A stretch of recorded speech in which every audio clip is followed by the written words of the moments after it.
guys, what is up? CeCe Clemons, aka Vibin Weirdo. I am under the weather today, which is crazy because it's like not cold, but there's something going on with my throat and yeah, not feeling the best. But definitely wanted to get this review out, so I'll try to make it as short as possible. Good luck with that, because once I start talking, I seem to can't stop. All right, y'all. So let's get some water up in here. Let's get some water in these pipes. You should be drinking it as well. You're welcome. All right, so Fast X review. Okay. Yes, number 10. It's crazy to think they've made so many movies and it's still successful. It's got to be known as one of the best movie franchises in history. For them to keep going with the same, overall the same cast, the same like main cast, is pretty, even if you don't like it or if you're annoyed, you gotta admit, it's pretty commendable. I'm not seeing a lot of movies where they make 10. I'm just saying. So with Fast and Furious franchise, I have, hate is a very strong word. I wouldn't really use that, but it's the best way for me to get into it. But I have a love-hate relationship with Fast and Furious. Like I'm sure most people do. Like I said, hate is very strong, but we'll just use that for the context. The hate part comes, it's like, man, 10 movies, bro. When are y'all gonna be done? Like, this is a lot. When y'all gonna stop? Vin Diesel, he looks great for his age, but he's getting older every single day. He probably about ready to tap out, or maybe not. Like, a lot of people are not ready. They like still trying to show us they can do it, even as they're older. So, yeah, it's like, man, 10, like, man, when are y'all gonna be done? And a lot of people, even fans, ask, people that love the series, ask the same thing. But I still watch them. That's the part about it. It's like, man, when are y'all gonna stop? And then they release another one. I'm like, oh, okay, well, that looks cool. I'm gonna watch it. And honestly, that is why they've been able to make the movies as long as they have, because people still got to watch it and they still make money off of it. If they were failing at the box office or failing with streaming, they would probably stop. Or maybe not, I don't know. Maybe they're crazy and they're just like, well, you're gonna get this anyway. You're gonna get this Fast and Furious franchise. You're gonna get it. But yeah, so there's always like a love-hate relationship with it. But the love part is like, when I do watch it, it's a good experience. It's a fun experience and I have a great time. I'm not regretting going to the movies, or I'm not regretting that I sat down and spent 2+ hours of my life watching a film. And it's crazy that, like, with the number 10, how they were able to still keep me engaged and excited and like, oh, that was cool, having those moments of like, awe, I guess. You have to give the writers their credit, man. Like, they're doing a great job. The fact that we're at number 10 and people are still going down and having a good time, that means something. You can like it or hate it, but it is what it is. So overall, I would say it was a really good movie. It's not the best movie of all time. I don't know if it's rewatchable for me per se. It wouldn't be bad if I watched it again. If I went to watch it with someone else, it wouldn't be intolerable or anything like that. But the urge to rewatch is not strong for me.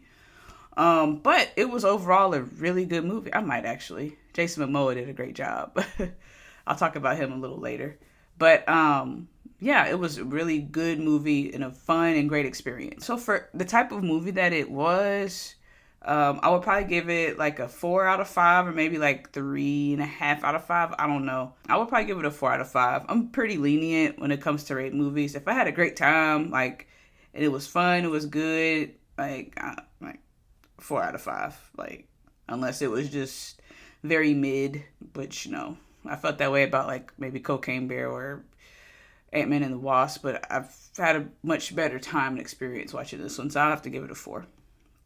For me personally. Now, if you're someone, you have to go into it expecting it to be like the other ones. There's ridiculous, unrealistic car scenes. Dom, in real life, he'd be gone by this time. Like, dude, like, there's no freaking way.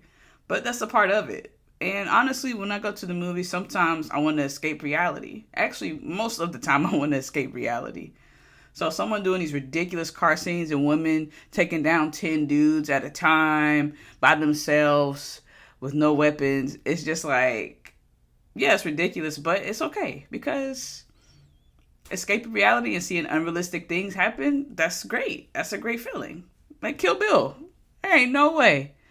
You know what I'm saying? but it's fun. It's a great experience. It just adds to the joy of watching the film. Um, the acting was pretty okay. It was pretty good overall. I mean, with this type of movie, there's not too much great acting you need to do. I will say, Jason Momoa, he definitely stole the show. I know many people that probably aren't a fan of the Fast and Furious franchise watch this because Jason Momoa was in it. I watched it because it's Fast Furious. But having him in there was actually a great idea. It was a great plus. The movie is like, in the earlier Fast and Furious movies, pretty much the actions of Dom and the gang killed his, Jason Momoa's character's father. And now he's on a quest for vengeance and he wants him to suffer. And he's putting Dom's son in jeopardy because of that. He's threatening his son pretty much to as a part of that suffering so he can pay him back for like all the pain that he caused, whatever. So that's actually what the movie's about. There's just a lot of like crazy twists and turns and stuff in there, and explosions and bombs and car chases and helicopter put downs. It's like, what the heck, bruh? But it was still cool to see. It was cool to see on a big screen for sure. And Jason Momoa, I have to give him credit for his acting. So Jason Momoa's character was a hardcore psychopath. He was not calm with it. You saw it in the trailer, but he's like very psychopathic out there, giggling, like definitely giving very much the Joker. Not exactly.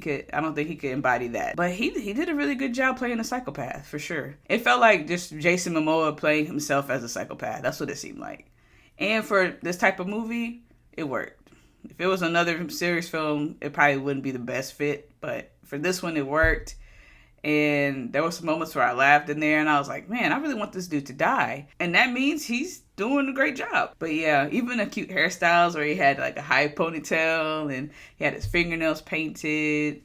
All of those, I like that. I like those elements. Even he had like two like little like two buns pulled up. It just made it fun. It made it a fun, different experience. For sure. That's not something you expect to see in any movie like this. So it was fun and it was enjoyable. There were maybe a few parts where it was like, maybe it wasn't. Sometimes it maybe felt like overkill in some parts, but with him being a psychopath, I guess that's just how it is all the time. But yeah, overall, he did a great job. And there were some very small special appearances. There were two. Well, technically there were four, but if you don't know them and it doesn't matter. I won't say who, whatever. But it was like kind of two like, that were together. It wasn't like a big thing. Many people probably didn't notice, but I noticed. And there was two other ones that were pretty big special appearances. They were like, oh my God. Kind of show up, but not that kind of, but that shows up at the end. And I was like, oh yes, oh my gosh. And in the post-credit scene, there is a post-credit scene, but no end-credit scene. So you can leave after you see the first post-credit scene. Really surprising for me, and I was hyped. That actually, if that didn't happen, I would have probably given like a 3.8 out of 5 or 3.5. But that shot it to a 4. Yeah, and that just made the whole experience great for me. So it's no secret that this is the part 1 of what the finale will be. I think there's a part 2. For me personally, it did not end in a satisfactory way. It definitely is giving cliffhanger for the next one, which in the moment I didn't like it, but it's like, but I'm excited to watch the second one. I want to watch the second one now, and that's exactly how they get you. That's how they get you. And then there's some rumors. Vin Diesel hinted there could be 3 parts. It's like, whoa, hold on, man. Do we need 3? Do we really need that? But whatever they do, based on this, they're going to end it with a bang. They have a big all-star cast, very well-known and liked people, loved people. I think it's going to be great. Whether if they do 2 or 3, I think just 1 more is good. I don't think we need 2 more. But knowing the Fast and Furious franchise, they might do it. And they probably won't end there. They might spin it off and just have someone else take over. But it won't be the same if they do that. But yeah, for the next one, whenever that comes out, I am excited for it. Overall, very fun film, good film. Don't go into it expecting the best acting performances of your life. Don't go into it expecting a logical outcome, logical things happening, and realistic scenes. Do not go in there expecting that. You're going to hate it. You're going to very strongly dislike the movie. But if you've watched the other Fast and Furious movies, you already know that. But for those that haven't, just have an open mindset. Just go there to have fun. That's the best way to do it. And that's okay. Every movie doesn't have to be serious. Every movie doesn't have to have the best performances ever. It can just be a fun, ridiculous, fighting action scene, car scene chasing, bombs or blowing, like movie. Like, that's okay. And those are fun. So overall, I had a great time. And yeah, I would definitely recommend to check it out on a big screen. I watched it in it was IMAX or RPX, which I don't feel is necessary. It made it a better experience with the sound effects, but not necessary. You can watch it in standard format, still have a great time, but I'm a movie nerd. I want to get the best screen quality and sound quality possible every time. But I don't think this was necessary for it, I have to be honest. So those are my thoughts on the movie. I actually talked about this for about 15 minutes. I'm going to cut it down and recover my voice. So those are my thoughts. Let me know yours in the comments down below. Yeah, I'm excited for the next chapter. Hopefully the final. If not, okay, I'm still gonna, we'll see. We'll see what they do. Don't forget to like and subscribe if you're new. Love you guys. Peace.